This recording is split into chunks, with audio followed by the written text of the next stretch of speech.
확진자가 1,000명을 넘긴 대구에서는 확진 판정을 받아도 병실이 부족해 집에 머무는 환자들이 많은데요. 특히 오늘 발생한 13번째 사망자는 기저질환이 있는 74세의 고령임에도 불구하고 자가격리돼 있다 숨진 것으로 드러났습니다. 신천지 교인이었던 13번째 사망자가 확진 판정을 받은 건 이틀 전. 74살의 고령에 신장 이식 수술을 받은 적이 있어 코로나19 감염 시 중증으로 이어질 수 있는 고위험군이었습니다. 하지만 입원할 병상이 없어 집에서 지내야 했고 오늘 새벽 갑자기 호흡 곤란 증상이 나타나 급히 병원으로 이송했지만 숨졌습니다.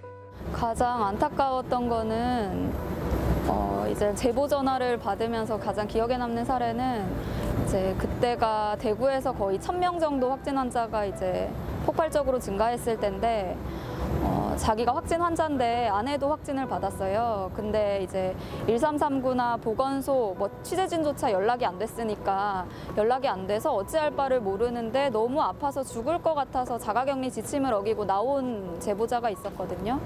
그 환자가 결국에는 이제 다음 날 응급실에 실려갔어요. 집에 있다가. 그런 사례들을 봤을 때는 체감했죠. 이게 정말 뭔가 현실이 아닌 느낌?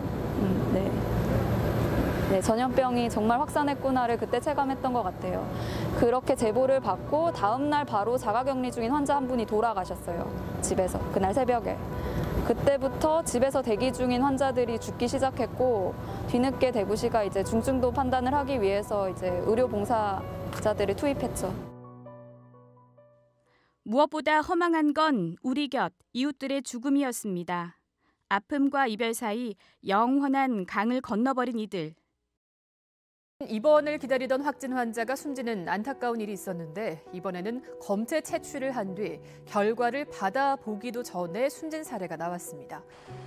폐렴과 당뇨병을 앓아오던 71살 여성이 대구의료원 선별진료소에서 코로나19 진단검사를 한 것은 그저께 오후입니다.